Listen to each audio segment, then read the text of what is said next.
됐어? 네. 네. 안녕하십니까. 안녕하십니까.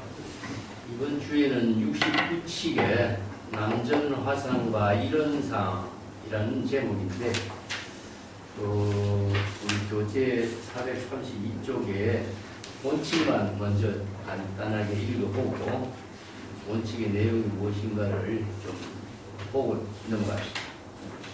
저암록 69칙은 마조도일선사 문화의 대표적인 제자, 마조도일선사의 제자들이 138명이나 되고 굉장히 많은 제자들이 많은데, 그 가운데서도 후대에 마조의 문화에 대표적으로 손꼽는 사람들이 여기에 세 사람 등장합니다.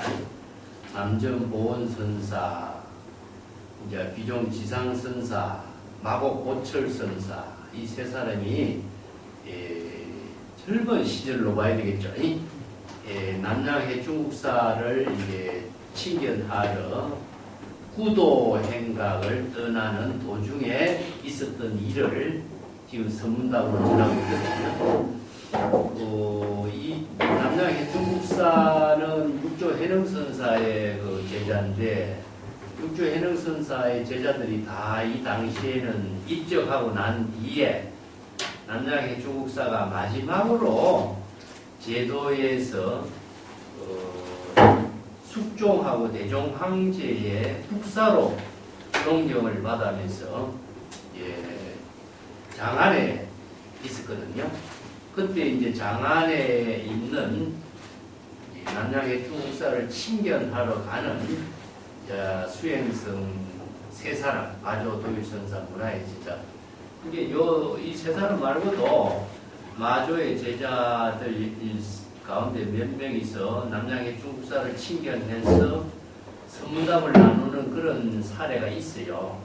이게 그 당시에 이제 당대 최고로 존경받는 선성으로 마조라든가 강서의 마조, 호남의 석두, 또 장안의 중국사, 이 세 사람이 천하의 선지식으로 많은 수행성들에게 존경받는 인물로 주목을 받았거든요. 그래서 이제 천하의 선지식의 대표적인 인물, 육조해능의 또 제자이고, 남양해 중국사를 친견하러 가는 도중 그 마조의 제자 가운데 이 세 사람이 후법 행각을 떠나는 도중에 있었던 이야기, 선문답입니다. 그래서 남전선사, 남전보원선사죠. 또 비종지상선사, 마곡보철선사, 이 세 사람이 함께 남양해 중국사를 이제 친견하러 가는 도중에 그 남전보원선사가 땅 위에다가 하나의 일원상을 크게 그렸다. 근데 이제 일원상은 사실상 남양해 중국사가 중국의 선불교에서 최초로 제시하고 있는 하나의 도시적인 법문이에요. 그래서 남양해 중국사가 제시한 도시적인 법문을 제자 탐원이 개설했고, 제자 탐원은 앙산 해적에게 전했고, 그래서 중국 선불교에서 원상을 제시하는 선불교의 가풍, 이 가풍이 위양종이 만들어졌죠. 그 위양종이 만들어진 그 주류가 누구냐 하면은 사실상 남양해 중국사예요. 근데 여기에서 남전보원선사가 남양해 중국사를 친견하러 가는 도중에 남양해 중국사가 제시하고 있는 원상의 법문을 땅 위에다 그린 거예요. 땅 위에다 그려놓고 그 같이 가던 도반 비종지상선사하고 마곡보철선사에게 그대들이 정법의 안목을 부족한 사람이 있으면은 이 원상의 하나의 법문에 대해서 독자적인 안목으로 일부의 법문을 제시한다면은 우리는 남양해 중국사를 친견하러 가겠다. 이렇게 했어요. 그렇지만은 일부의 법문을 올바르게 제시하지 않으면은 안 가겠다. 이런 말이죠. 그죠? 그때 이제 비종지상선사가 그 남전보원선사가 그린 일원상 가운데에 가고자 앉았어. 그래서 그때 또 마곡보철선사는 기종선사가 이런상 가운데 가부좌하고 앉아있는 그 모습을 보고 여인이 절하는 인사를 했다. 여인이 절하는 인사는 무엇이냐 하면은 합장하고 반배하는 겁니다. 왜냐하면 여인이라든가 관료들은 오체투지를 못해요. 정식으로 절을 하는 것이 중국에서는 큰 절하는 거잖아요.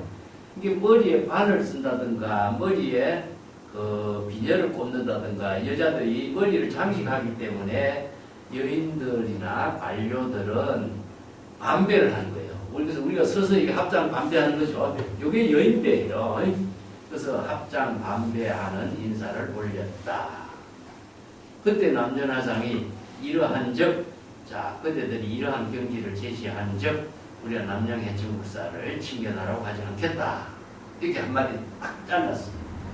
그때 기종화상이 이 무슨 심행이냐, 이 무슨 마음작용이냐 하자고 해서 같이 해충국사를 칭견하러 가려고 이렇게 행각 수행하는 도중에 땅바닥에 원상을 그려놓고 해충국사를 칭견하러 간다고 해놓고 가지 않는다고 이렇게 말하는 것은 이 무슨 마음작용이냐.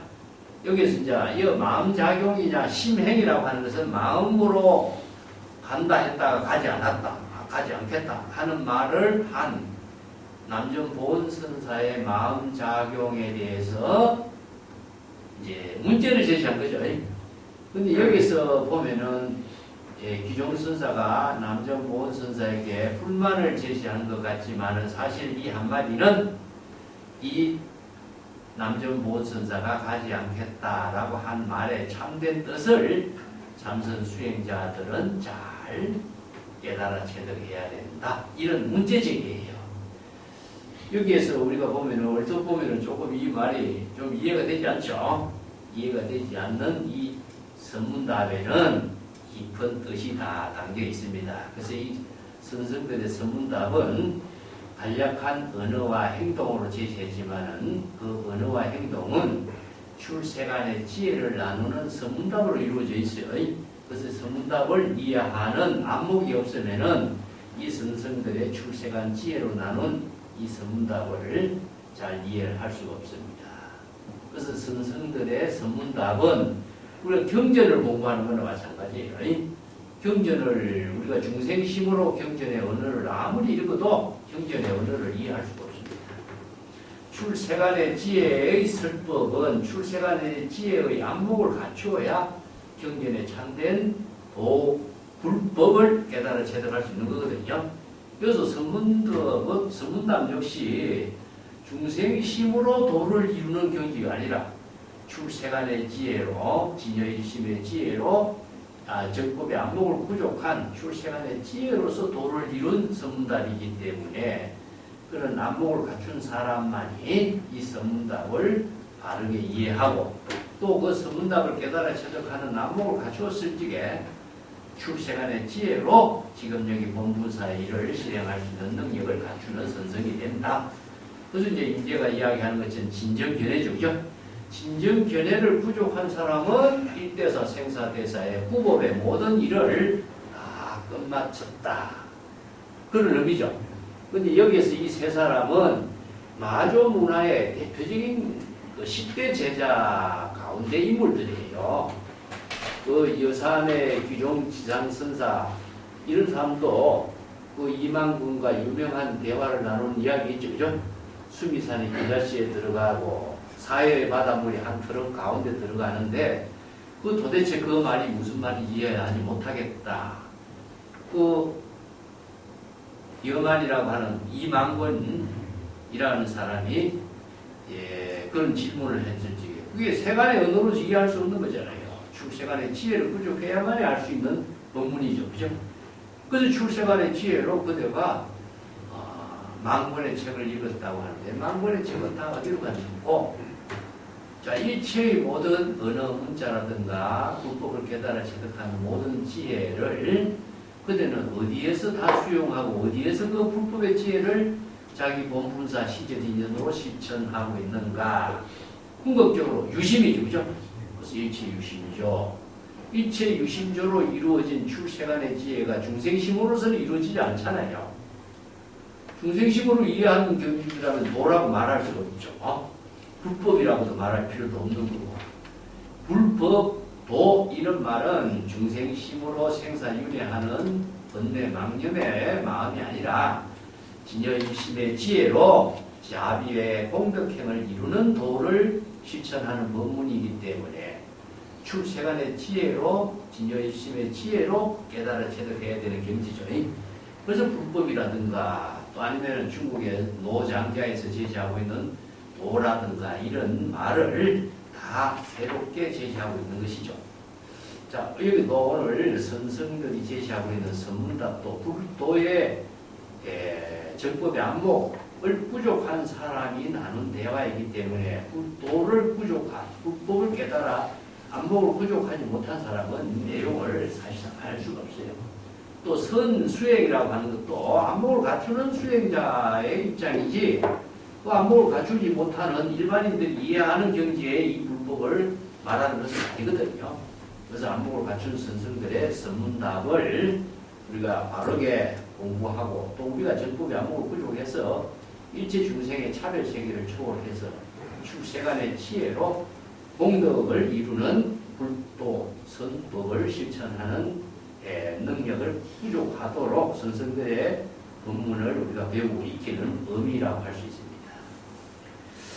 자, 본칙공화는 전등록 남전보은선사 전해라고 전하고 있고 중국 조사선을 완성한 마조도일 문화에는 그 천하의 그 선생들이 다 모였죠.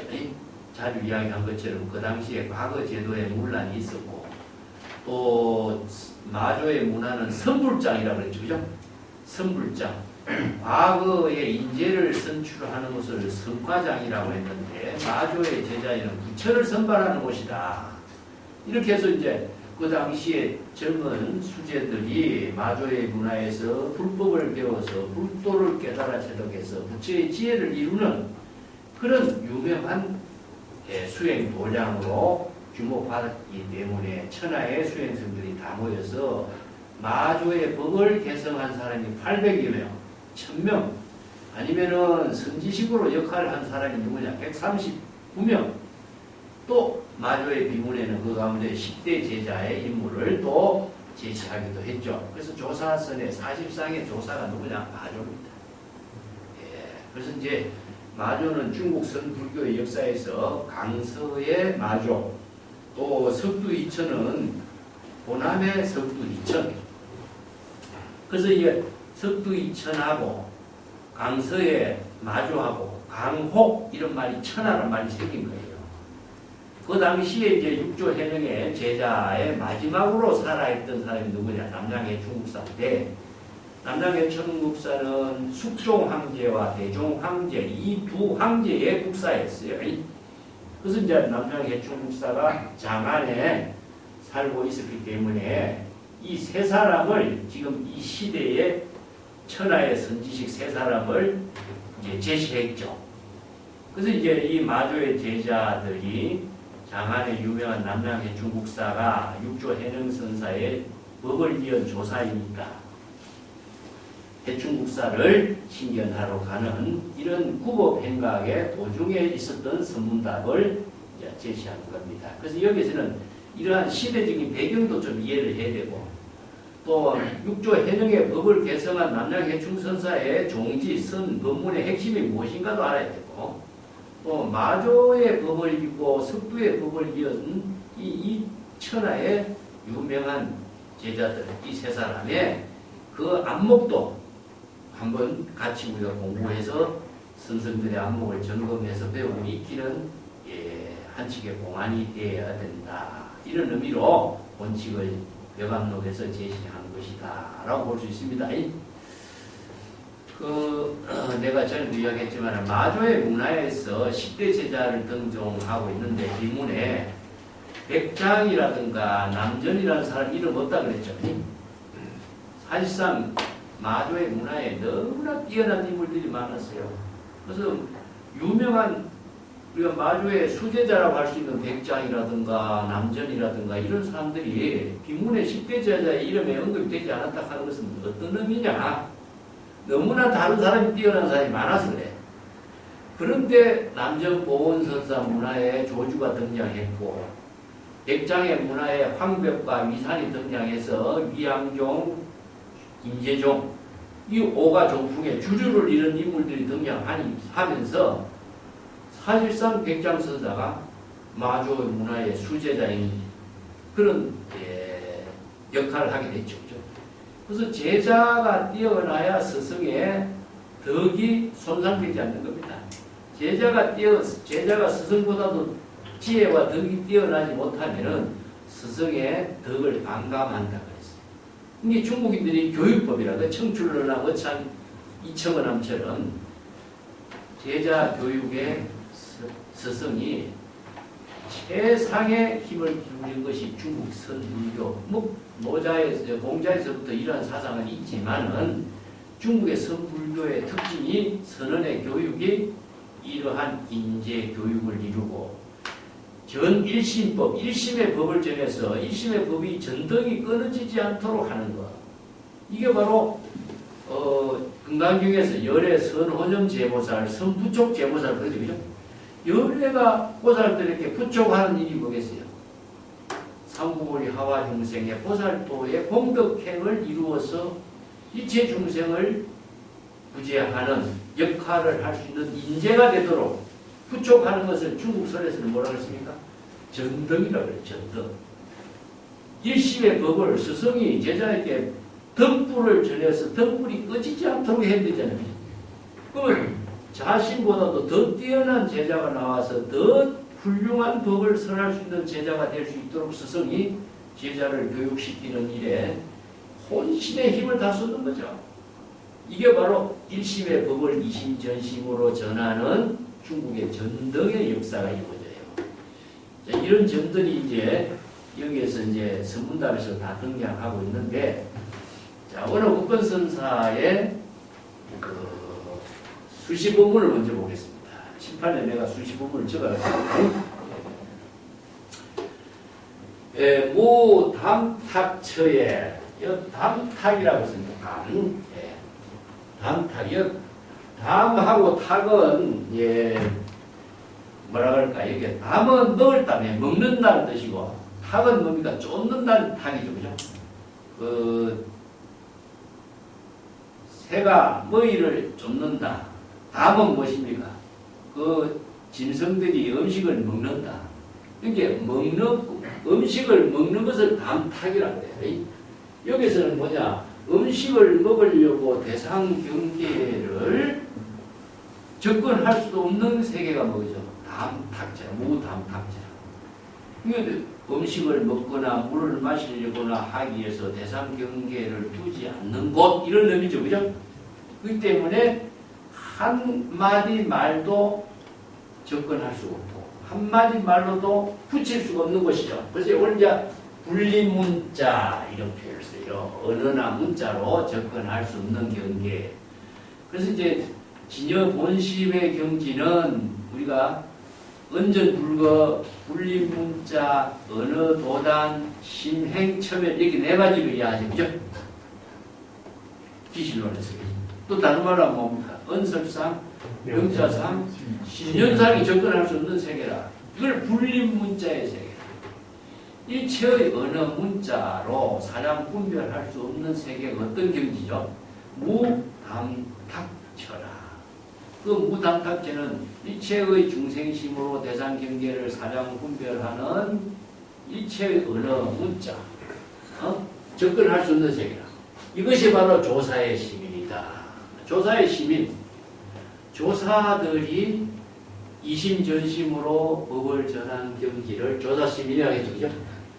조사시민이라고 하는 우리가 이제 일심의 지혜를 나누는 것을 이심전심으로 나누는 그 조사의 이심전심의 깨달음의 경지는 일체 언어 문자가 다 초월됐죠.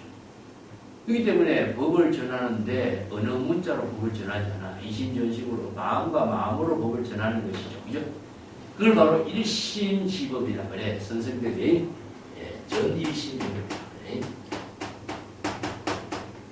그래서 달마대사가 중국에 1심의 법을 전했는데 1심의 법을 전한 것은 1심의 지혜로 이루어진 것은 2심 전심이죠. 그죠? 2심 전심으로 법을 전했다. 2심 전심으로 어떻게 법을 전했을까요? 어느 문자를 다 초월했죠.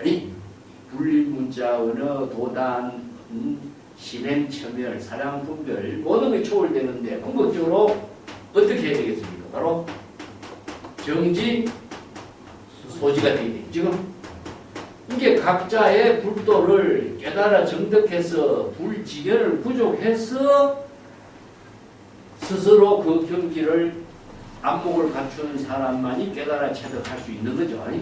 안목을 갖추지 못한다면 아무리 전해주려고 해도 전해줄 수가 없는 거죠. 그렇기 때문에 1심의 법은 2심 전심으로 전하지만 안목을 갖추지 못하면 전해주려고 해도 전해줄 수가 없고 받으려고 해도 받을 수가 없는 경지다. 그래서 이제 이걸 이제 암탁처럼 해요. 입으로 뭐 접근할 수가 없어. 은설 문자가 모두 초월된 경지다. 이런 의미로 이야기합니다. 뭐 다른 말을 한다면은 조사의 시민, 1심의 법을 전하고 2심 전심으로 전하는 조사의 시민의 경지는 어느 문자 또 어느 도단의 경지다. 사량 분별로 접근할 수 없고 일체의 모든 은설이 초월된 경지다. 그 경지는 뭐냐? 각자 깨달아 정득해야만이 알 수 있는 경지다. 그렇기 때문에 이걸 바로 정지소지 비유경이라고 해. 그것이 어디죠? 바로 법성진어의 경지를 이렇게 표현합니다.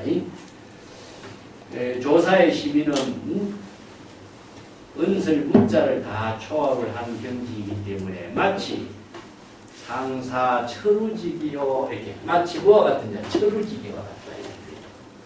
철우지기는 우리가 풍일연서 선사가 유명한 법문을 했죠. 철우지기라는 그 비유를 했죠. 조사 시민은 철우지기요. 그 법문을 여기서 그대로 사용하는데 그 조사의 시민이라고 하는 것은 전해줄 수 있는 것도 아니고 전해 받을 수 있는 물건도 아니고 각자 스스로 안목을 구족해야만 깨달아 정득해서 이심전심으로 이룰 수 있는 경지다. 그 조사의 시민의 경지를 이루기 위해서 시편답에서 뭐냐? 무심의 경지가 되어야 된다. 무심의 경지라고 무심의 경지, 무심무사의 경지가 되는 경지가 일체의 은설 문자를 다 초월한 경지죠. 그런 경지에서 전법의 안목을 갖추지 못하면 조사의 시민은 전해줄 수가 없다. 이건데 철우지기와 같다 여기서 비유했어요. 철우는 뭐죠? 중국의 황하에 그 유명한 쇠로 만든 소를 크게 조성을 했죠. 그죠? 하나의 범람을 막기 위해서 이제 조성한 건데 철우는 무심의 상징이죠. 이게 철우지기 하는 말은 풍일연선수가 뭐라고 했습니까? 조사의 시민은 철우지기와 같다.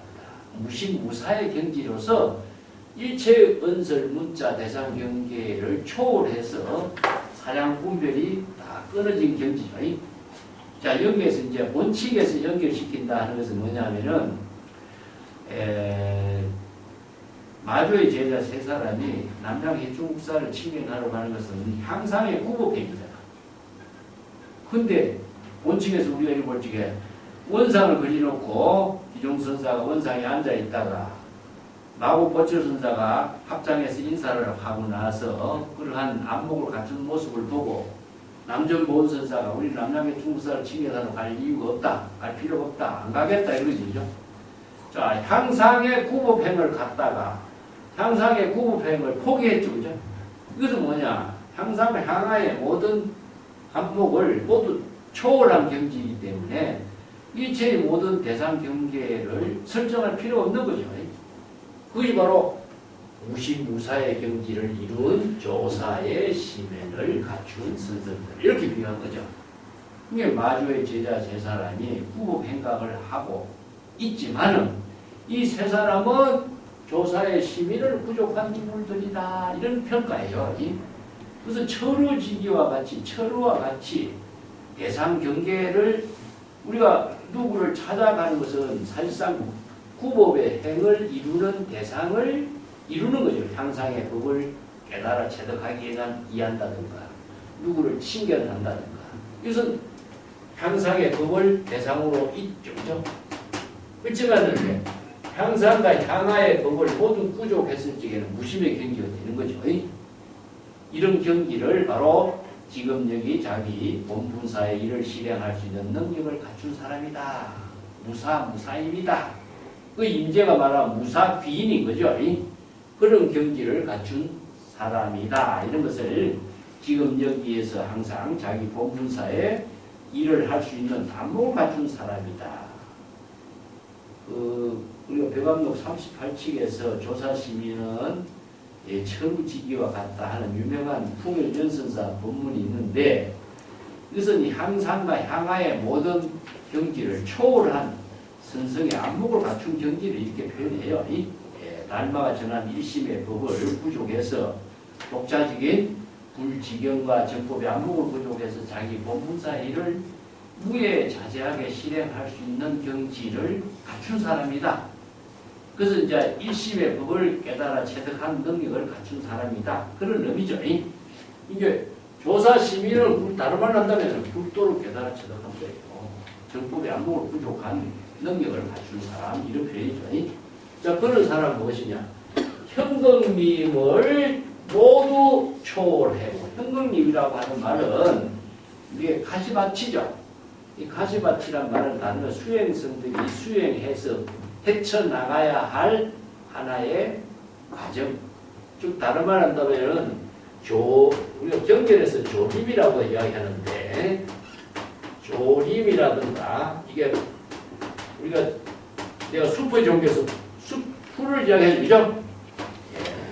그 다음에 초목이라든가 풀초자라든가 이런 말은 전부 다 무엇이냐면은 중생심을 말합니다. 이게 중생심의 모든 경지를 저게 현금님이야. 그래서 중생심의 모든 경지를 초월할 수 있도록 현금님은 모든 중생심을 초월할 수 있는 중생의 번뇌망념을 다 초월할 수 있는 안목을 갖추는 거죠. 그죠? 이것이 바로 투라. 이 때문에 현금님의 가시밭길을 중생심의 번뇌망념의 숲을 모두 초월할 수 있는 경지. 그것은 어떻게 하죠? 망념을 일어나면 망념을 자각하는 것이고, 망념을 자각하는 경지는 불지견, 정법의 안목이 갖추는 것이죠. 그래서 안목을 갖춘 사람만이 초발심으로 정각을 이루고 이체 중생심의 망념을 초월해서 진여의심의 지혜를 깨달아 체득할 수 있죠. 그죠? 그런 경지를 이룬 사람이 바로 중생의 망념, 은설, 문자, 대상, 경계의 모든 갈등을 전부 다 여기에는 조림이라든가 현금님이라든가 숲이라든가 은설상, 명자상, 신년상, 번호, 문자, 대상, 경계의 모든 것을 다 초월할 수 있는 능력을 갖춘 사람이 바로 납성가다. 납성가. 납성가는 뭐죠? 바로 진정한 수행자. 수행자로서 납성의 본분사를 사는 사람인데, 마치 그런 사람은 어떻게 사느냐? 홍로상의 일전설이라 붉은 불꽃이 헐헐 타는 가운데 한점의 눈과 같다. 아무리 눈이 차갑지만은 불이 핀데 눈이 존재할 수가 없죠. 그죠?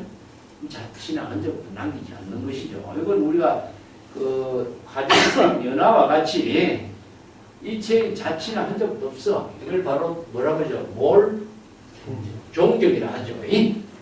그래서 선성들이 지금 여기 자기 본분사의 일을 할 때 자치나 흔적도 남기지 않는 거예요. 이게 바로 몰종적이다. 몰종적을 다른 말로 경전에서 뭐라 그러죠? 조도는. 동산장계선사가 세 개의 길을 제시했죠. 조도라고 제시했죠. 이게 새가 허공을 날아다니면서도 자치나 흔적을 남기지 않는 것처럼 선성 재물열의 조사는 지금 여기 자기 일을 본분사의 공덕행으로 해양해버려. 그 자치나 흔적을 남기지 않는 거죠. 현금님 수행의 모든 중생심의 망념을 초월해서 모든 수행의 과정을 다 이룬 납성은 지금 여기 자기 본분사에서 자취나 흔적도 남기지 않고 벌벌 불타는 화로 가운데에 한 점의 눈과 같이 자취나 흔적을 남기지 않는 본분사의 일을 살 수 있는 사람이다. 그런 의미죠. 그죠? 예. 그래서 이제 불견, 여기 한 점의 눈이라고 하는 것은 불견, 법견이라든가 자의식이라든가 대상 경계라든가 일체의 모든 은설 문자의 자치가 대상 경계로 두지 않는 것, 무주무상의 세계를 이렇게 표현합니다. 여기 절항무의 한 도인의 경지라든가 일체의 모든 대상 경계를 초월해서 해탈 안락의 경지에서 본문사의 삶을 사는 경지, 그런 의미죠. 그죠? 예. 자, 그런 사람들은 또 어떻게 사냐? 평지에서는 7,800을 차지하고, 7,800은 것은 7통8통 자유자재라는 뜻입니다. 평지에서 우리가 길을 걸어갈 때는 뭡니까? 누구라도 자유스럽게 걸어가죠. 그죠? 이게 이제 7통8탈이라든가 7종 8행이라든가 이게 종행으로 무예자재하게 걸림없이 이런 의미죠. 평지에서는 이렇게 자유자재하게 살아가는 경지. 평지에서 파도를 일으킨다 하는 것처럼 성기의 지혜를 가진 사람은 일상생활 속에서 자유자재한 삶을 사는 사람인데, 여기에서는 평지라고 하는 말은 무엇이냐? 평지에다가 남존보원선상 원상을 그렸죠. 평지에서 원상을 그린 거예요. 이걸 이제 평지상에서 정법의 안목을 부족한 이 세 사람은 무예자재하게 걸림없이 독자적인 안목으로 자기 본분사의 삶을 펼칠 수 있는 사람이다. 이런 의미죠.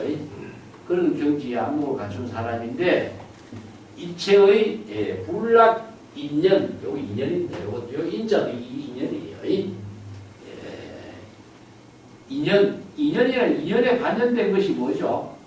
심어식으로 의식의 대상 경계에 반전된 것은 전부 다 은설 문자죠. 그죠? 사람의 사물의 명칭이라든가 은설 문자에 반전되어서 본래 면목을 타락하지 않는 경지. 자, 이것은 우리가 은설상, 명자상, 심련상 일체의 대상 경계와 함께 하면서 우리들의 지금 여기 자기 본분사의 삶을 사는 사람들은 어떠한 삶을 펼치는 사람인가, 이런 말이죠. 그죠? 자, 여기서 인연이라는 것을 우리가 다른 말 한다면은 언어의 갈등입니다. 언어의 갈등. 우리가 경전의 모든 언어도 아무리 세간법이나 출세간법이나 전부 다 경전의 언어도 의식의 대상 경계를 두면은 언어의 갈등에 떨어지거든요. 그래서 인언견언이라고 하죠. 경전의 법문이 아무리 훌륭해도 언어에 속박되면, 공의 법문이 아무리 훌륭해도 공에 집착하면 공병에 걸리는 거예요. 해탈 열반의 법이 아무리 훌륭해도 해탈 열반의 법을 대상 경계로 두면은 갈등에 떨어지는 거죠. 그래서 일체의 모든 지상에서도 자유자재하지만은 일체의 은설 문자의 갈등에도 반영된 인연도 모두 초월해서 본문사의 삶을 사는 경지는 어떻게 설정해야 될까? 이런 의미죠. 그래서 여기에서 선문답으로 제시하고 있는 선성들의 일체의 모든 언어 문자의 갈등을 누가? 수행성들이 여기서 선성들이 제시했던 원상에다가 선문답을 펼친 이 세 사람의 법문을 중심으로 해서 우리가 참선 수행자는 어떻게 되느냐? 일체의 은설, 문자, 언어 갈등까지도 초월할 수 있는 경지를 갖추지 못한다면은 자기 본분사의 공덕행을 이룰 수 없으니까 이런 일체의 인연을 초월해서 자기 본분사의 일을 어떻게 지혜로 실행해야 될 것인가? 참선 수행자 여러분들은 이 본칙 공안을 통해서 잘 참고해봐라. 이런 의미로 이제 문제를 제시해 주고 있습니다. 원래 옥권 선사가 수행성들에게 이러한 안목을 갖출 수 있도록 먼저 문제를 제시한 것이죠. 자, 본칙은 우리가 공부할 내용이 좀 있습니다. 그래서 공부할 내용을 한번 본칙 그 공안 선문답부터 해서 살펴볼게요. 교재 433페이지 쪽에 한번 봅시다. 아까도 언급했지만 마조 문화에는 뛰어난 인물들이 개성이 넘치는 인물도 많았고 그 당시에 과거 제도의 문란도 있었고 또 한록산 반란 이후부터 많은 사람들이 지식인들이 자신의 그 능력을 펼칠 수 있는 세계를 찾아서 여러 가지로 이제 찾아다녔지만은 과거 제도 문란이 있으니까 그 길이 막혔고 왜 과거 제도 문란이냐면은 중앙 관료들이 정권을 잡게 되면은 인재를 많이 뽑지 않는 이런 그 문제가 발생하거든요. 그러니까 아무리 뛰어난 인재라도 인재를 발굴하지 않으면 자기가 거기서 역할을 못하잖아. 그러니까 이제 그 뜻을 펼칠 수 있는 곳, 이걸 이제 찾아나갈 유명 그 단합천년선사라든가 방거사라든가 이런 사람들이 과거 시험을 가다가 주막에서 또 노파를 만나는 거예요. 젊은이들 어디 가는가 하니까 우리 과거 시험 보러 갑니다. 과거 시험 보러 가는 것보다도 부처 선발을 하는 데 가는 것이 안 낫겠는가. 이런 이제 에피소드가 나온 거예요.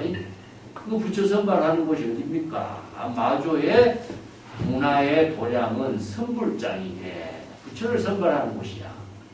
이게 젊은 사람들이 부처의 선발하는 곳으로 사람들이 모이게 된 하나의 시대적인 분위기, 상황을 그런 이야기가 지금 간접적으로 전해주고 있는 거예요. 그래서 수재라 그래, 수재. 수재는 뭐냐? 과거에 합격할 수 있는 뛰어난 인재들이 마조의 문화에 아니면 천하의 석두의 문화에 모이기 시작한 거예요. 그래서 이제 중국의 선불교가 크게 부흥된 것도 사람이 일을 하는 것이고 인재가 모여야 이 새로운 사상 체계로 정립이 되는 거죠. 그래서 인도에서 전래된 불법을 논서라든가 경서라든가 이런 논리 체계로서는 충분하게 많은 중국 사람들이 이해를 하고 기실론이라는 작품도 나오고 했지만은 궁극적으로 우리가 불교라든가 종교라고 하는 것은 생활의 지혜가 되어야 살아가요. 지식으로서는 그게 하나의 지식을 향유하는 사람에게는 의미가 있지만은 진정한 불법 불도의 핵심은 지혜로운 삶을 해탈 경계를 이루는 거잖아요. 그 법문을 이루게 한 구체적인 방향을 제시해 준 사람이 궁극적으로 누구겠느냐 이거죠. 결국 뛰어난 인재들이었으면은 그 일을 할 수 없거든. 그래서 중국의 조사선은 이 역할을 해준 거예요. 그래서 조사선이라고 하는 것은 할아버지라는 뜻이에요. 인도 중국에서는 제불열의 보살의 종교였는데 중국의 조사는 뭡니까? 네? 경험이 많은 할아버지다. 이게 수행을 많이 해서 생활의 지혜로서 경험이 많은 지혜로운 삶을 이룰 수 있는 선성들을 조사하는 거예요. 이게 일상생활 속에서 지혜로운 삶을 이루게 하는 선불교를 인도에서 전래된 불교를 중국인의 종교로 수용과 변형을 통해서 새로운 종교 개혁을 이룬 인물들이에요. 완전히 중국의 생활의 종교를 바꿔놨잖아요. 그래서 법이라고 하는 언어를 쓰지 않아 도라는 언어를 쓰는 거예요. 왜? 중국인들의 귀에 익은 언어로 다 바꾼 거죠. 그래서 불법이 불도가 되어버리고 조사의 지혜로운 생활이 됩니다. 이런 인물들이 누구냐? 마조 문화에 뛰어난 인재들이 그 주류 역할을 했다. 그래서 그 출신들도 보면은 사냥꾼 출신도 있었고 또 방거사 같은 인물 거사들도 있었고 뭐 여러 가지 전통 불교 학자들도 있었고 이런 사람들이 마조의 문화에서 새로운 자신의 독자적인 안목과 능력을 펼치게 되면서 조사선이 중국 땅에 뿌리를 내리게 됐다. 그리고 이제 선성들을 참문하는 부법행각도 여기에 마조 문화의 사람들이 여기에 장안에 있는 황택사, 장안 황택사라고 하는데 황택사의 남양 해충국사가 살고 있는 곳을 친견하러 가는 것, 이것도 훌륭한 선지식을 찾아가는 그 행각수행의 모든 후보 역사도 사실상 이때부터 시작된 겁니다.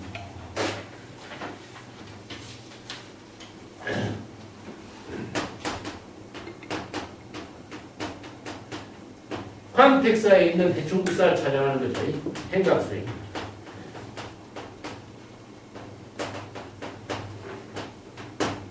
그 이런 수행의 모든 과정들, 뭐 선언 청규의 교단의 역사 이런 것이 다 마주 문화에서 다 이루어진 거죠.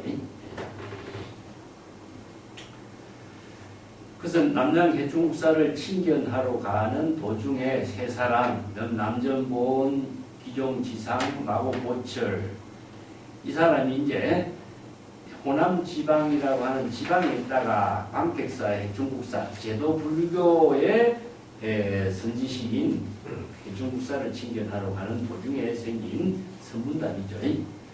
근데 이제 원어 후번선사 뭐라냐면은 논어에 있는 말을 빌려갖고 세 사람이 동행하면은 반드시 서성이 있지 이런 말씀입니다. 그 세 사람이 문수의 지혜란 말 있잖아요. 세 사람이 가면은 문수의 지혜가 있다. 이런 말이 이제 이런 데서 나온 중국인의 속담이죠. 그때 이제 남전 보른선사가 그 땅바닥에 뭐 이런 상을 그렸다. 아까 내가 했지만은 그 광택사의 해충국사가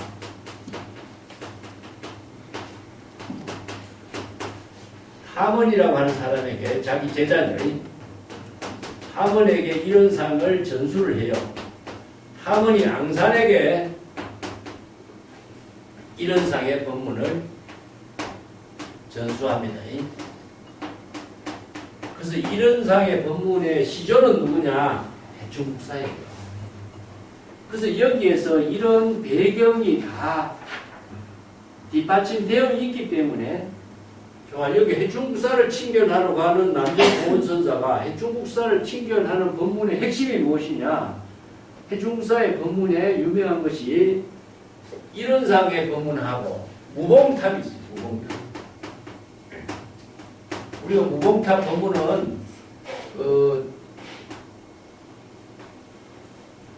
지난번에 한번 했죠, 그죠?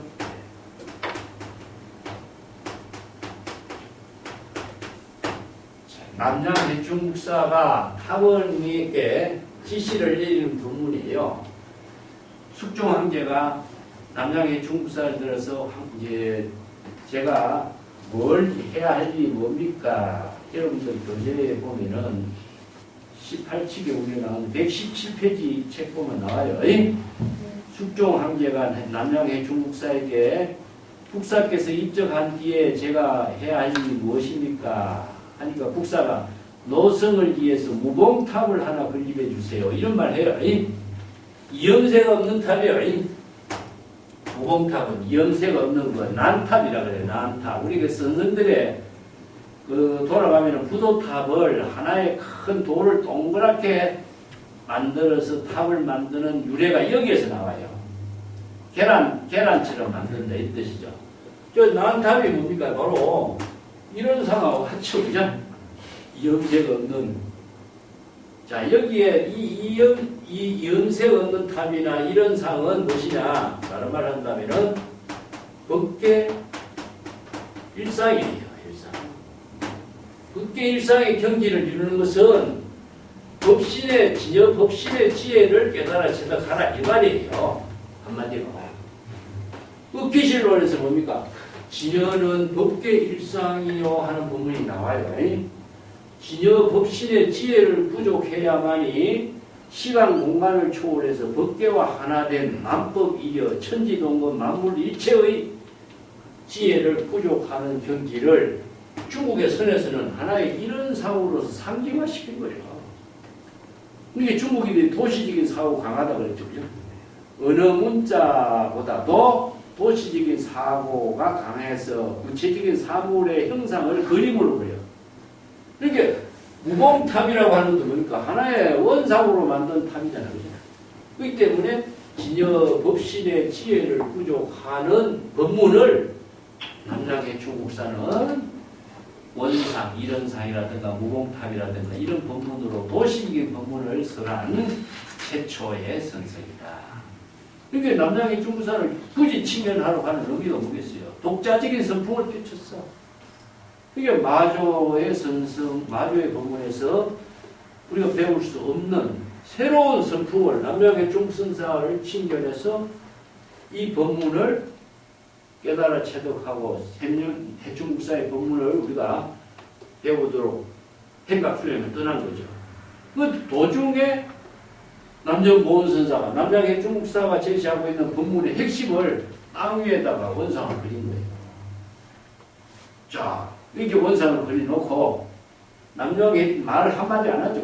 그렇지만은 세 사람은 남양해충국사의 법문의 종지가 이런상이라든가 무공탑의 법문을 통해서 비로자나 경계를 초월한, 그러니까 향상과 향화를 모두 초월해서 본분사의 지혜를 부족할 수 있는 능력을 어떻게 체득할 것인가. 이것을 이제 원상의 법문으로 제시한 이런 법문들을 이제 깨달아 체득하도록 도시적으로 제시했죠. 그래서 마주의 제자 세 사람이 이때는 내가 올 적에는 남양해충국사가 말년이기 때문에 이 사람들은 젊은 시대로 30대 초반. 이게 그 당시에 그러니까 수행 행각에 나이가 아주 지극하게 늙은 노년의 남양해충국사를 참문하러 행각 수행 떠나는 도중인 거죠. 그래서 강서, 호남 최고의 수행승들이 장안의 해충국사, 제도 불교를 대표하는 장안 광택사 해충국사를 이제 칭견하러 간 겁니다. 그 세 사람이 해충국사를 칭견하러 가는 도중 해충국사가 지중로, 해충국사 지중로라고 하는 말이 있죠. 예, 그 해충국사를 칭견하러 가는 그 가운데 가는 길목의 길 가운데 도중에 이런 뜻이죠.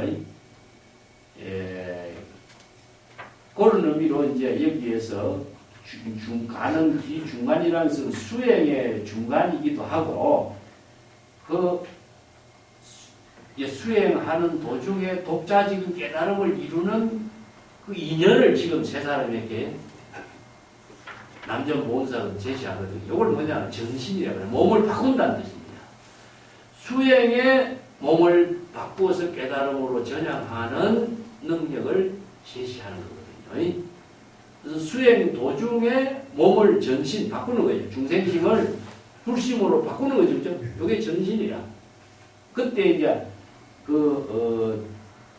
남양해충국사를 칭견하러 가는 법문의 핵심을 남정보은선사가 땅 위에다가 이런상을 그립니다. 이런상을 그려놓고 이 세 사람에게 안목을 갖춘 사람은 이런상에 대해서 남양해충국사가 설하는 법문, 내가 제시하고 있는 지상의 이런상에 대해서 독자적인 안목으로 자신의 독자적인 방편의 지혜로 일부의 법문을 설하라. 이런 말이죠. 이게 이제 말을 하면은 간 말인데 일부의 법문이다.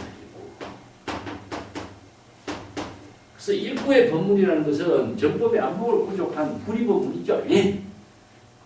중생의 차별의 언어가 아니라 일부의 법문을 제시한다면은 이런 상을 그려놓고 도덕적 그 말을 할 수 있으면 이 말을 할 수 있는 것이 뭡니까? 바로 도라는 말은 여기서 말한다는 뜻입니다. 일구의 법문을 말할 수 있으면 뭡니까? 일구의 법문, 불의법문은 사실상 언어를 초월했잖아요. 그죠? 언어를 초월한데 무의자연의 도라고 하는 것은 언어가 초월된 경지인데 무의자연의 도라는 언어로 제시한 것이 뭡니까? 방편의 언어죠. 이게 일구의 법문을 도로 제시할 수 있는 능력은 뭐겠어요? 바로 독자적인 안목이 있어야 되겠죠. 남의 말로 하는 건 아니잖아. 이게 정법의 안목을 부족한 사람은 귀인은 남의 옷을 빌려 입지 않아. 그래서 자기가 작가가 되어야 되는 거예요. 작가 선지식이 되어야 되는 거예요. 독자적인 안목을 갖추고 독자적인 안목으로 방편의 본문을 입구로 제시할 수가 있어야 돼. 이런 상황에 대해서. 그래서 그런 능력을 갖추는 위해서 뭐냐. 정법의 안목을 갖춘 수행성이 독자적인 본분사의 삶을 살 수 있는 능력을 갖추는 거죠. 그런 능력을 갖췄는가 지금 남전 보은선사가 같이 가던 도반들 두 사람에게 이것을 제시해 보는 거죠. 그대가 독자적인 안목으로 일부의 법문을 한마디씩 한다면은 가고 하지 못한다면은 가지 않겠다. 이렇게 말하는 그 수행성들을 남전이 도반들의 안목을 점검하는 거죠. 어떤 해충국사의 이런 상을 제시해서 해충국사의 이런 상에 대해서 독자적인 안목을 갖고 있으면은 해충국사를 칭견할 이유가 없잖아요. 근데 여기서 해충국사에 대해서는 싹 빠진 상태에 여기서는 없어. 이게 남전 보은선사가 이런 상을 땅에 걸린 그 상태만 지금 이야기하고 있어요. 배경은 그런 배경이 있는 겁니다. 이게 이런 상의 특성을 우리가 자주 이야기했지만은 원상의 의미는 뭐죠? 바로 시부도에서 우리가 이야기했지만은 이체의 언어 문자를 다 초월한 경지죠. 은설상, 명자상, 신전상을 초월하고 또 원명, 원유, 무예한 진여의심의 지혜가 여여하게 작용하는 경지. 공의 본문이죠. 원상을 우리가 인도의 경전에서는 공을 숫자적으로는 제로라고 해요. 이걸 중국 사람들은 이런 상이라고 하는 도시로, 도시적인 사고로 표현합니다. 공의 내용을 구체적으로 얘기한다면 아공법공이죠. 아공법공. 아공법공을 다른 말하면 진공묘유죠. 진공묘유를 이룬 경지에서 자기 본분사의 지혜를 정법의 안목으로 건립할 수 있는 능력이 있어야 되겠죠. 자, 이게 우주의 근본에서 일체법을 건립하는 법문이 뭐냐? 일부의 법문. 이 법문을, 자, 남양해충국사를 칭견해서 이 법문을 첨법하려고 가지만은 그대가 독자적인 안목으로 그런 일부의 법문을 제시할 수 있으면은 남양해충국사를 칭견하려고 할 필요가 없죠. 이 한마디를 다른 말은 법성계에서 말해야죠. 법성원류 무이상이라고 했잖아요. 자, 이게 우리가 경전의 법문, 기실론의 법문 이것을 중국인들은 도시화 시킨 거예요. 도시화. 중국인들이 구상성, 언어 문자, 한자가 전부 다 구상성의 도시화적인 글자잖아요. 이게 논리가 빈약한 사람은 도시적인 언어 문자를 통해서 언어 문자 그 자체가 그 본질, 사물의 자연, 실상의 본질을 그대로 언어로 표현한 거거든요. 그것이 바로 중국적인 사고의 문화예요. 이것을 이제 원상으로 제시했는데 그 원상의 법문의 내용은 이제 진여의심의 지혜를 부족해서 법계와 하나된 경지, 불의의 경지를 이룬 일체의 은서를 초월한 진여의심의 지혜를 부족한 능력, 이런 의미죠. 그래서 아까도 얘기했지만은 원상은 해충국사가 처음 중국 선불교에 제시됐다. 물론 마조의 법문도 있어요. 그렇지만 연대적으로 보면 해충국사가 최초다. 그래서 제자 탐원에게 전하고 앙산에게 전하고 위양종의 종지를 이루게 했다. 이런 법문들을 우리가 위양종 공부하면서 여러분 이야기했죠. 그래서 남전은 우주 법계 천지 이런상 법계 일상 진여 법신의 지혜를 부족한 경지 이것을 이제 해충국사의 법문을 통해서 자신이 지상에 제시했어요. 그런데 이제 기종화상은 어땠습니까? 거기다가 기종화상은 원상 가운데 앉았죠. 그죠? 원상 가운데 정자를 해버린 거죠. 정자한 것은 뭡니까? 자, 일체 계곡의 경지에서 정자했으니까 자라고 하는 것은요, 이게 본래라는 뜻입니다. 근본도로 되돌아간 걸 말해요. 일체의 언설 문자를 다 초월해서 본래의 지구로 되돌아간 경지가 자잖아. 그죠? 그렇기 때문에 일체의 언설을 초월해서 본래의 경지로 되돌아간 것이 뭡니까? 여여불의 세계가 되는 거죠. 이 자신이 일체의 언설 문자를 다 초월해서 공의 경지에 여여하게 본분사의 지혜를 이루는 삶을 그대로 보여준 거죠. 그러니까 재불의 지혜를 지금 여기 자기 본분사의 일로 여여하게 보여준 거예요. 재불 열애와 같은 경지를 그대로 보여준 행동을 보여주고 있죠. 그죠?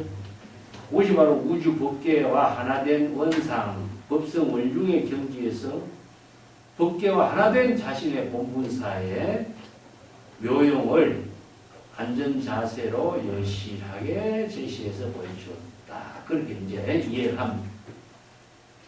근데 마법 보철선사는 어떻습니까? 마법 보철선사는 여인배를 했죠. 그래서 이렇게 앉아있는 기종선사에 향해서 여인배를 했다. 여인배라고 하는 말을 아까도 했지만은, 합장 관대하는 거예요. 합장 관대.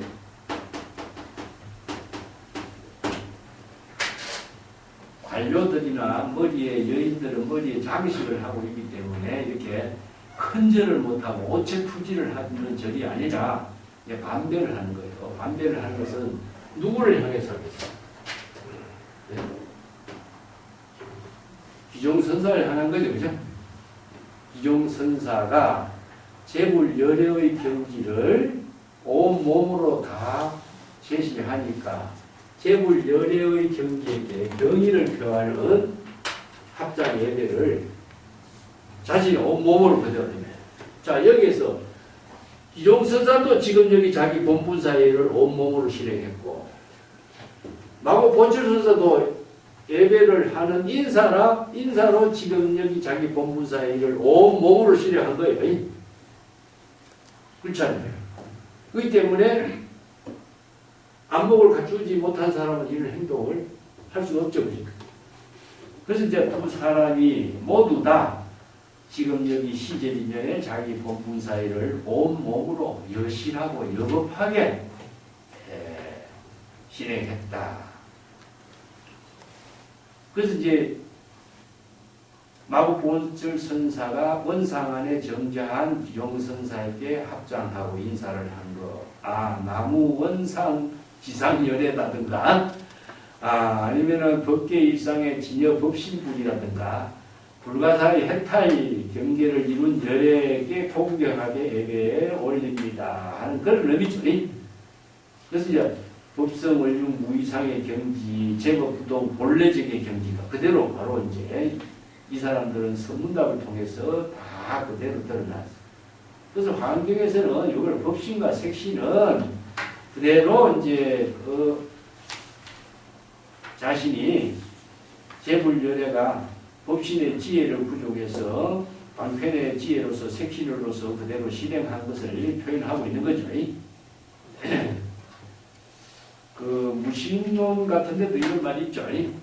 도는 무심의 경지이지만은 무심의 경지를 방편의 언어로 제시하고, 몸은 무상의 경지지만은 형상으로서 중생들을 제접하지 않고서는 도를 함께 나눌 수 없다. 그게 바로 불교에서 보니까 재불열애가 법시, 보시, 화신으로서 시절 인연에 함께 자기 본분사를 실행한 거다. 이런 표현이죠. 똑같은 게 있죠. 우리가 불교를 30불로 나누는 이유도 법신은 형상이 없어. 그렇지만 형상이 없는 법을 화신의 언설로서 설법하지 않고서는 그 법을 어떻게 나누겠어요? 이게 바로 불교에서는 방편 법문이라고 해요. 그래서 지혜와 방편을, 진실과 방편을 풀이로 이룰 수 있는 능력을 우리가 바로 재물연애의 지혜로 지금 여기 본분사를 이룬다, 실행한다. 그런 의미를 표현하는 거죠.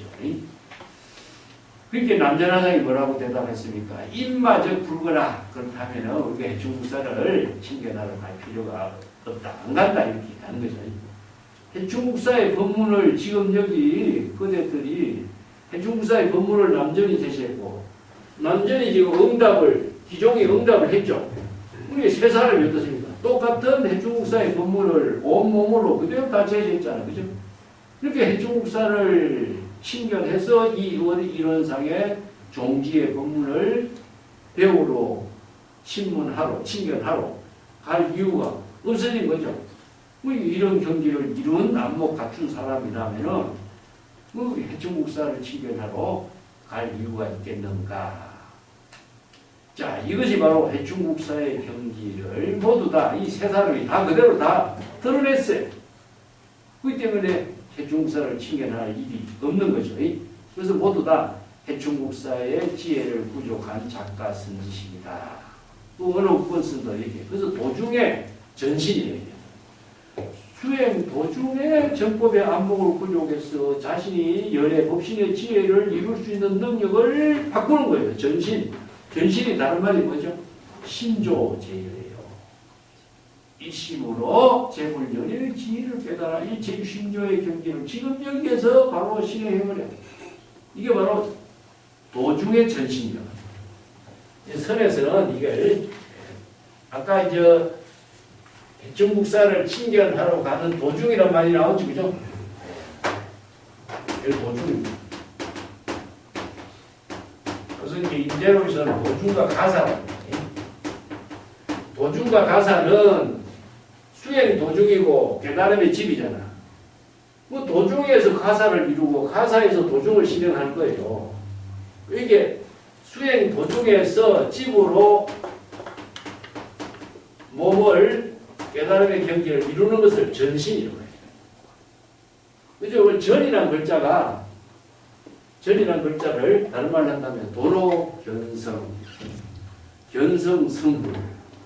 이 도자와 같아요. 반번에 시절. 이 돈이란 말이 전부 다 전자와 전식등지, 전미개오. 이렇게 도중에서 집을로 한다는 것은 바로 불지견이 부족되어 있어요. 정법의 안목으로 부족한 사람만이 할 수 있는 일이에요. 이 세 사람은 정법의 안목을 부족했기 때문에 도중에서 해충국사를 친견하러 가는 길 도중에서 열의 법신의 지혜를 부족하는 능력을 갖추었기 때문에 도중 정신이 된 거예요. 그래서 이런 능력을 갖춘 세 사람의 선문답이다. 행각 수행 도중에 대사 요피를 이루고 진정견해를 부족해서 이체 대상 경계를 초월해 자기 본분사의 일을 실행할 수 있는 능력을 부족한 경지다. 이런 표현이에요. 그래서 이제 기종선사 뭐라고 합니까? 자, 신마 심행이요. 이런 말이에요. 이 무슨 마음작용인가?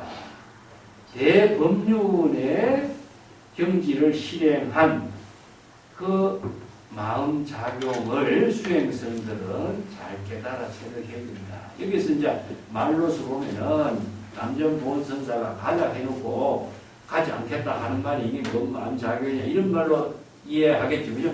이것은 그런 뜻이 아닙니다. 수행성들이 도중에서 전신, 몸을 바꾸는 그 경지는 어떤 마음작용이냐. 수행성들은 이 본질, 이 세 사람의 마음작용을 잘 깨달아 체득해야 된다. 이런 의미예요. 네. 그래서 이제 지금 여기 자기 본분사의 일을 실행할 수 있는 능력을 갖춘 사람이기 때문에 일체의 모든 수행 도중에서 행각 도중이니까 그죠?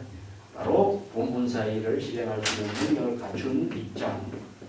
남전선사의 문제를 재불연의 지혜를 부족하는 일을 함께 다 실행한 그 경지를 참선 수행자들은 이 세 사람의 문답을 잘 깨달아 체득해야 됩니다. 이런 의미예요. 이게 이제 본칙공안의 핵심이죠. 자, 교재로 한번 정리해서 읽어볼게요. 433페이지 맨 밑에 남자나장이 땅에 원상을 그리고 북두의 대의를 깨달아 체득한 남목으로 남전 해충국사가 제시한 이런 법문을 그대들이 깨달아 체득한다면 남양 해충국사를 굳이 창문하러 가겠는가? 이게 그런 세 사람의 안목을 점검하는 이런 상을 제시했죠. 그래서 이런 상의 의미가 무엇인가가 첫 번째 문제예요. 이거는 법계일상 진여법신의 지혜를 부족한 일체의 언설 문자를 초월해서 법계와 하나된 진여일신의 지혜를 부족한 정법의 안목을 갖춘 경지 이런 의미죠. 그래서 원상은 내가 433페이지 내 중간에 조정사원의 원상을 그려 선법을 나타내기 시작한 것은 남양 해충국사다. 시자 탐원에게 원상을 전수했고 탐원은 양산에게 전수를 해서 위암종이 가풍이 되었다. 원상의 역사가 이렇게 돼 있어요. 이 때문에 여기서 원상을 중심으로 해서 서문답을 나눈 의미는 이를 배경으로 하고 있습니다. 원상의 뜻은 뭐 좀 설명을 여러 번 드렸으니까 충분히 이해가 되려고 있고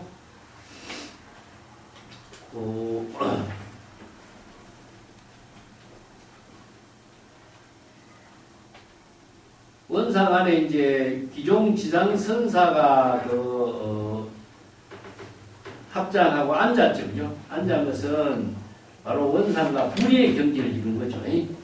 재불열의 지혜와 원상과 하나가 된 경지니까 일체 만법과 하나 된 경지니까 재불열의 지혜를 부족한 입장을 온몸으로 그대로 이제 제시한 것이고 마곡선사가 합장 예배한 것은 중국사에게 예배를 했다라기보다도 나는 여기서 기종선사에게 원상에 앉아있는 기종선사에게 재불열에게 예불을 했다. 그래서 재불열이라는 대상이 아니라 법계에 두루하는 재불열에게 예불을 인사를 올렸다. 이런 의미로 이제 보면 되겠죠. 그래서 남전하상은 기종과 마곡선사의 안목을 점검해보고 만족하면서 자, 이 정도의 안목을 갖춘 수행자라면 해충국사를 칭견해서 찾아갈 필요가 없겠느냐. 가지 않겠다. 이제 이런 한마디 했죠. 그죠? 여기서 가지 않는다 하는 말이 사실은 주안점이에요. 여기 이제 설두중현선사가 이 구절을 개송을 읊어요. 요게 이제 중점이 가지 않는다라고 하는 말하고 이제 되돌아간다 하는 말하고 연결해서 개송을 읊거든요. 이 개송이 또 설두중현선사의 개송이 크거나요. 그래서 오늘은 이 설두중현선사 개송을 중심으로 또 공부를 해야 되는 문제가 있어요. 그래서 435페이지 밑에 단부에서 원어선사가 반점 길을 가다가 빠져나와야 제대로 된 사람이다. 요 한마디 했거든요. 이게 도중에서 길을 빠져나왔다 하는 말은 몸을 바꾼다는 뜻입니다. 전신이에요, 이게. 그래서 활로, 전신활로라 그래요. 전신활로는 일체의 모든 대상 경계에서 전향해서 본래 면목을 회복한 몸을 갖추어야 지혜로운 본분사의 일을 실행할 수 있다는 뜻이에요. 그렇기 때문에 수행 도중에서 몸을 바꾸는 활로를 이룬 세 사람이다. 근데 이제 기종선사는 이 마음작용이 무슨 마음작용이냐? 요 말은 이제 표면적으로는 칭견하러 간다 해놓고 가지 않는다니까 이 도대체 무슨 말이냐 이런 말이지만은 이것은 그런 말이 아니라 수행성들에게 제시하고 있는 문제제기입니다. 그래서 이 문제제기를 중심으로 해서 설두중현선사가 개송을 푼 거예요. 설두중현선사의 개송을 한번 볼까요? 교재 436쪽에 원문이 있습니다. 원문. 유기 전사원하고 요수 합해집이다. 그래서 유기라고 한 사람은 그 초나라 시대의 장왕의 명령으로 원숭이에게 활을 쏜 유명한 활명궁이에요. 활을 잘 쏜 명궁인데 이 활을 얼마나 잘 쏘냐 하면은 그 육이라는 사람이 활을 쏘면 원숭이가 울어.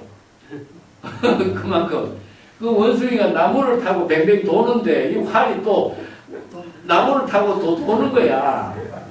그러면서 원숭이를 맞추는 거예요. 이런 전설적인 명궁을 육이라고 해요. 원숭이가 그 활을 피하려고 나무를 타고 뱅뱅뱅뱅 돌지만은 화살도 나무를 타고 뱅뱅 돌면서 원숭이를 맞춘다 이겁니다. 관역이 아무리 피하려도 관역을 피할 수 없는 이 이야기예요. 그걸 이제 이 고사를 빌려 가지고 이 개성을 읊었는데 이 재미난 말이 활의 명사수 유기가 원숭이를 향해 화살을 쏘았는데 그 화살이 나무를 돌면서 원숭이를 관역을 맞추게 됐다. 여기서 태직이라는 말은 직은 무엇이냐? 맞추다는 뜻입니다. 원숭이를 나무를 돌면서 원숭이를 어떻게 그렇게 맞출 수가 있을꼬? 이런 의미예요. 그래서 이제 육이라는 사람은 그 춘추시대 초나라의 그 활의 명궁인데 그 초나라의 장왕이 원숭이를 향해서 활을 쏠 수 있는 사람을 찾아서 이제 육이라는 사람을 불러가지고 원숭이를 맞춘 그런 유명한 고사. 이 회남자 설산문에도 나오고 여시 춘추에도 나와요.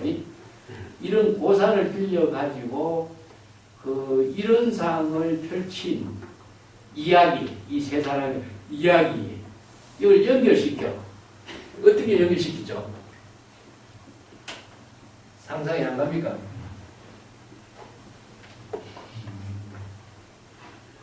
이게 설두중현선사가 이 개성을 어떻게 이렇게 연결해서 이 개성을 읊는가 하는 거 보세요. 나무를 빙빙 따라 도는 것이 뭡니까? 원상이지. 근데 원숭이를 맞춘 건 뭡니까? 원숭이를 관역에 맞췄다는 것은 우리 법문, 법계 일상, 진여 일심의 지혜를 부족한 정법의 안목을 갖춘 입장을 이렇게 상정시켜서 이 개성을 쓴 거잖아요. 이게 원상에다가 원상과 불의의 경지를 이룬 것을 원숭이를 맞춘 화살의 비유에다가 이걸 맞춰. 그래서 이 화살의 비유가 누가 썼느냐 하면요, 기종선사가 이초파 상관이라는 말을 씁니다. 우리가 지난번에 공부했을 적에 나왔어요.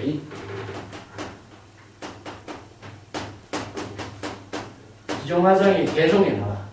하나의 화살로서 삼관의 모든 관문을 다 파괴시켜버린다. 이 말이 나와.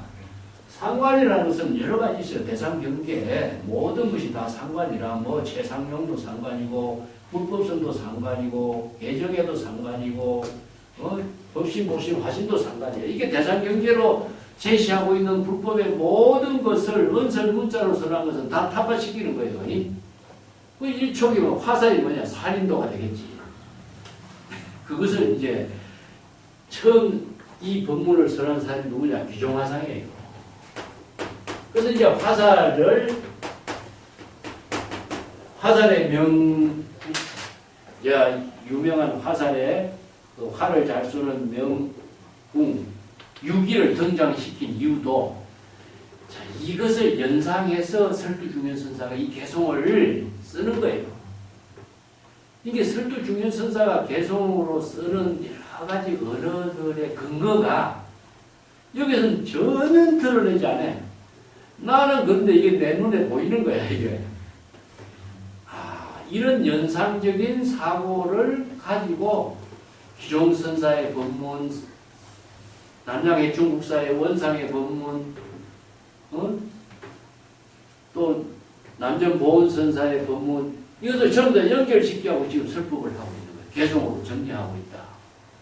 그래서 유기가 원숭이를 잡는 거, 나무를 도는 거, 이게 다 원상의 의미가 다 내포되어 있는 것을 배경으로 하고 있습니다.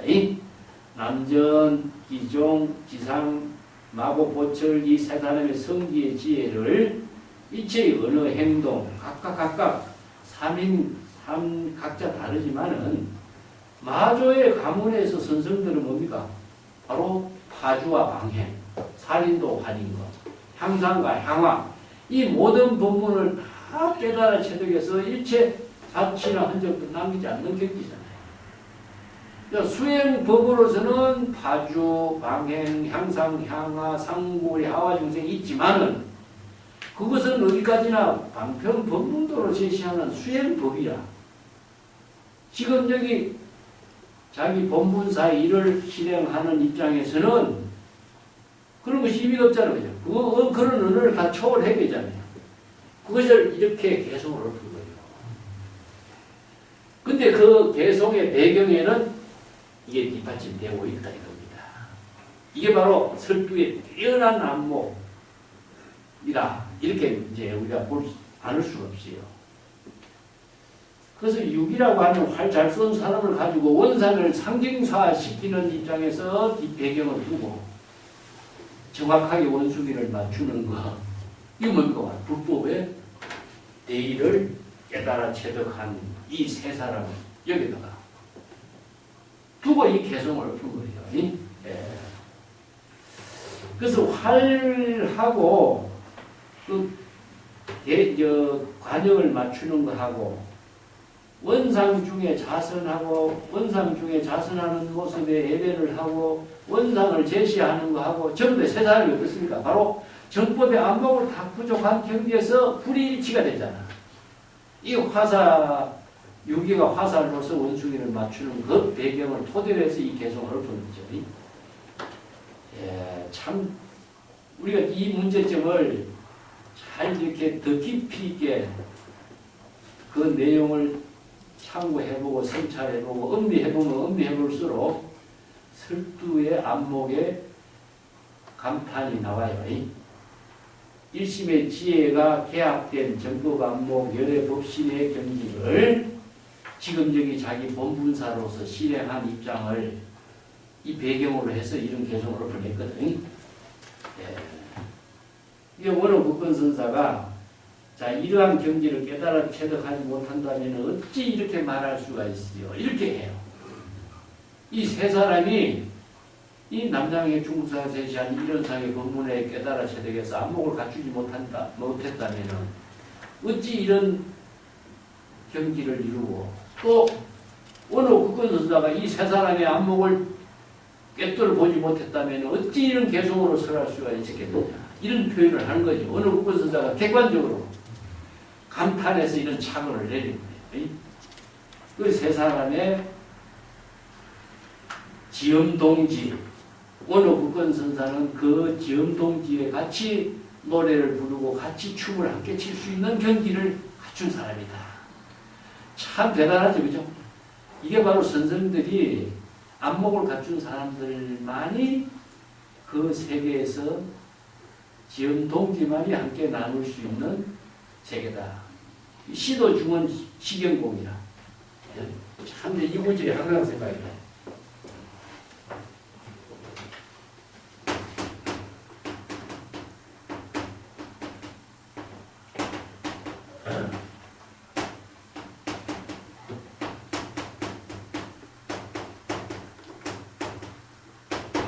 시는 끊임없이 반복해서 음미해서 읽어야 돼. 이 시를 한번 읽고 나서는 시인의 그 세계를 우리가 바로 이해하기 어려워. 이게 지금 설두 중현선사는 전부 다 설두의 안목으로 읊은 시라. 이게 선시를 읊고 있거든.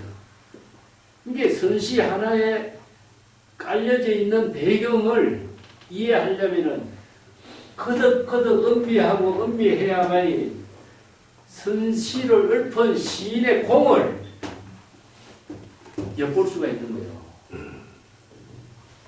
그게 음미해야 이 시에서 제시하고자 하는 시인의 그 정신을 엿볼 수가 있다. 이런 구절들이 이게 원래 국어선사가 한 말이에요. 이게. 이런 본문들이 이런 개성에서 나와요. 이게. 차거에서도 나오고 무위무사 지형동지에서 이런 경지를 제시하는 모습입니다. 이런 표현이죠. 아까도 얘기했지만은 하나의 화살로 세 개의 관문을 타파하고 화살의 묘용을 그대로 다 깨달아 체득할 수 있는 사람이 바로 대장부요 조사의 시민을 체득할 인물이다. 이렇게 읊은 사람이 기종지상선사거든요. 그 이런 기종지상선사의 이 개송을 토대로 해서 화살을 의작을 한 거예요. 화살을. 천계여 만계로 시수정중적이요. 천사람 만사람 수행자는 아무리 많다고 하지만은 시수정중적이라 누가 이 불법의 대의를 깨달아서 체득하는 경지를 이룰 수 있겠는가. 이 정이라는 것은 원숭이를 화살로 맞추는 데다가 적이라 그래요. 반역을 맞추는 것인데 여기서는 이제 천사람 만사람의 수행자가 아무리 많아도 정법의 안목을 부족해서 바로 불법의 대의를 깨달아 체득해서 핵심을 꿰뚫을 수 있는 사람이 누구겠느냐 이런 말이죠. 여기서 이제 적이라고 하는 말은 목적적인 의미보다도 핵심 불법의 대의를 깨달아 체득해서 독자적인 안목을 갖출 수 있는 능력을 갖춘 사람, 항상 일로를 이룬 경지, 거기에서 자기 본분사의 묘용을 펼칠 수 있는 안목을 갖춘 사람, 이런 말이죠. 그죠? 그런 능력을 갖춘 사람이 얼마나 많은 수행자 가운데에서도 있겠느냐. 근데 이 마조 문화의 이 세 사람은 정말 대단한 인물들이 아니냐. 이런 평가죠. 그래서 기종선사가 일체의 은서를 초월해서 진정한 안목을 부족해서 본문사의 묘용을 펼칠 수 있는 사람만이 이런 능력을 펼칠 수 있는 사람이다. 이렇게 개성을 읊음을 배경을 두고 있습니다. 그래서 설두중현선사도 이 세 사람 선성이 살아있는 안목을 갖추 있는 지혜를 펼치는 사람이다.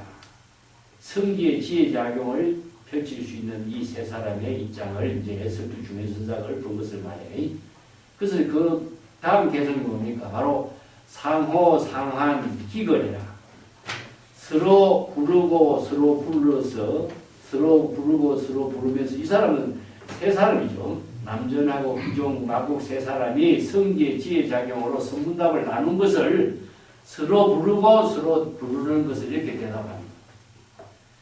이것을 이제 기거래, 돌아가리라. 이 기거래라는 한마디가 여기서 돌아가지 남용 해충국사를 칭견하러 가지 않겠다 그랬죠. 요 구절에 맞추어서 기거래라고 해. 여기서 이제 설두중현선사네. 그것은 남전선사가 기종과 마곡이 대답한 성기의 지혜를 판단하고 나서 입마저 불거라 그랬죠. 그렇다면은 그대들이 그러한 모습으로 지금 제시했기 때문에 남양해충국사를 칭견하러 가지 않겠다 이렇게 한 말이 있거든. 근데 칭견하러 가지 않겠다 하는 말에 대해서 상호 상환 기거래. 그대들이 그렇게 대답하고 그렇게 대답하니까 기거래. 되돌아가리라. 자, 여기서 뭡니까? 해충국사를 칭견하러 가지 않겠다 하는 말을 설두중현사는 기거래라고 해요. 돌아가지 않겠다. 기거래 사라고 쓴 사람은 노일명이죠. 그죠? 어디입니까? 어디로 되돌아가는 거죠? 본래지, 본래. 각자 본분사로 되돌아갑니다. 굳이 행각 수행으로 남양해충국사를 칭견하러 갈 필요 없어. 열애라고 하는 것은 뭡니까? 가고 오고 하는 것이 없죠. 이게 열애의 경지를 깨달아 체득한 안목을 갖춘 사람이 가고 올 필요 없는 거예요. 이렇게 기거래라. 갈 일이 없으니까 되돌아오는 거죠. 그래서 갈 일이 없기 때문에 되돌아오는 것은 무거무래에 무거무래. 가고 오고 하는 경지가 없어요. 그 경지를 이룬 것을 말해. 이건 다른 말로 한다면 우리가 여행을 가거나 등산을 하거나 하면 목적이 있어요. 그럼 가는 길이잖아요. 근데 가는 길이 목적이겠어요? 되돌아오는 것이 완성이죠, 완성. 여행도 집으로 되돌아야 완성이고 산에 올랐다가 집에 와야 돼 완성이죠. 이게 기거래라. 본래로 되돌아가는 경지. 이 바로 열의 경지다. 그래서 그런 경지를 이룬 입장을 이렇게 개성을 읊었어요. 이게 정토에서는 이제 왕상, 환상 이렇게 왕상, 가는 상과 되돌아온 상 이렇게 돼요. 왕상 해양, 환상 해양 이렇게 써요. 이게 상구보리 하와중생이라는 말을 우리가 가고오고라는 의미도 있지만은 사실상 그것은 가고하는 것이 없는 거거든요. 열의 입장에서는. 요걸 지금 여기에서 설두중일선사가 희거래라고 하는 말 한마디가 정말 기가 막힌 한마디야. 천지미분전의 경지, 기근 덕지의 세계요, 기면이랑 똑같아. 그 다음 구절이 뭡니까? 조계로상의 휴등척이다. 조계의 로상, 여기서 조계의 길이라는 것이 여기서는 육조 해능선사가 조계 있잖아요. 근데 육조 해능선사의 법을 이은 선사는 누구죠? 남양의 중국사입니다. 이게 남양의 중국사를 친견하러 가는 것은 육조 해능조사의 조계의 법을 친견하러 가는 거잖아. 그렇기 때문에 조계 해능의 법을 친견하러 남양의 중국사가 친견하러 가는 길에 그 세 사람이었지만은 휴등척이요. 여기서 설두중일선사가 되돌아간다, 돌아가니라고 했죠, 그죠? 이것은 뭐냐? 그 남전보원선사가 친견하러 가지 않겠다 하는 말이라. 여기서 설두중일선은 되돌아가겠다 이런 말을 한 거예요. 그걸 이제 휴등척이라. 여기서 등척이란 말도 올라가다는 말인데 올라가는 일을 하지 않겠다는 말이 휴잖아요. 그죠? 이렇게 가는 길을 도중에서 몸을 바꾼 거예요. 어디로? 본래로. 그렇기 때문에 요 남전선사는 가지 않겠다 했는데 설두중일선사는 본래로 되돌아간다 이렇게 표현한 거예요. 똑같은 입장을. 그래서 이제 남전이 그런 경기를 부족한 사람이라면 해중구사를 칭인하러 가지 않겠다고 하는 말을 여기에서는 본래로 되돌아가자. 로상, 길이에서 선문답을 펼치는 것이 몸을 바꾸는 거죠. 그 조경의 거울 속에서는 일체의 모든 티끌 먼지가 끊어진 상태다. 이런 말을 우리가 앞에서 대강 5칙에서도 공부했어요. 조경의 거울 어떻습니까? 바로 영경, 신령스러운 거울이죠. 그죠? 거울은 일체의 모든 대상 경계가 자취나 흔적이 남질 않아. 그래서 신령스러운 거울이야. 거울 속에 만물이 비춰지지만 거울 그 자체는 만물이 그게 남질 않는 거죠. 그게 몰종적이야.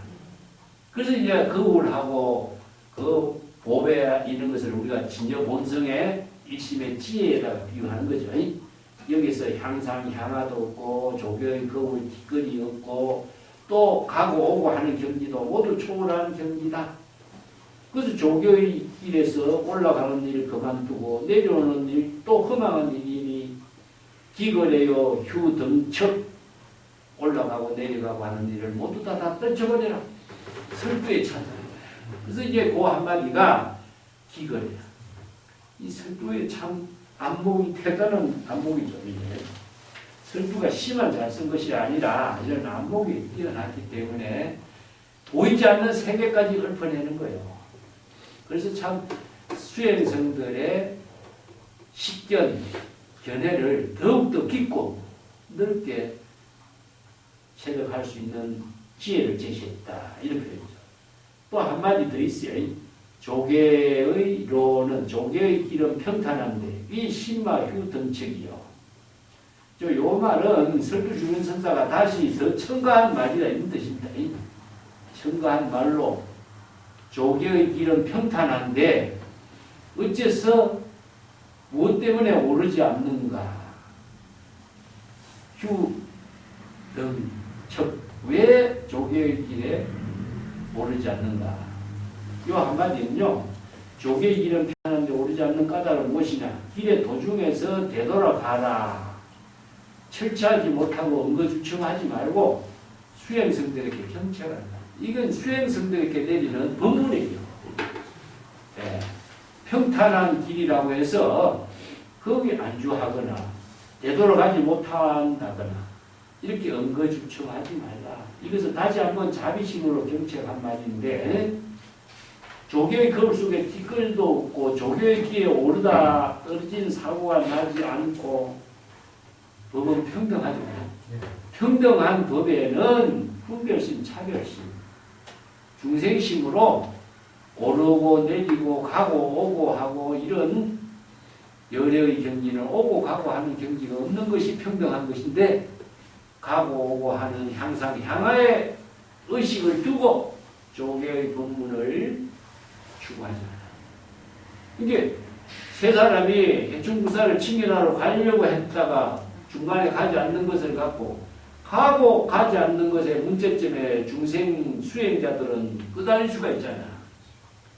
그래서 향상과 향하의 모든 것도 다 비워야 평등이 되는 거예요.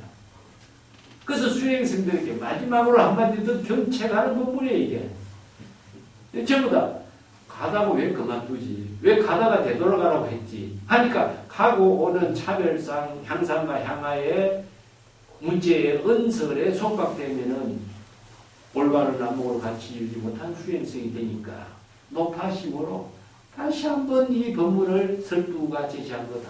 이런 표현이에요. 참 이런 재미나는 법문이죠. 그죠? 그래서 향상일로 호사불영이라고 그래. 그래서 운문의 법문이 호사불영이 아무리 구법행이 훌륭하고 깨달음이 훌륭해도 그 자체의 은설의 대상 경계를 두면은 속박된 중생이 된다 이거예요. 이런 법문을 설두중의 선사가 수행생들에게 마지막으로 한 번 더 자비심으로 읊은 말이 조개의 길은 평탄한데 왜 가지 말라고 했을까? 이것을 수행생들을 잘 음미해서 독자적인 안목을 갖추도록 해야 됩니다. 이런 법문이죠. 자, 오늘 여기까지 합시다.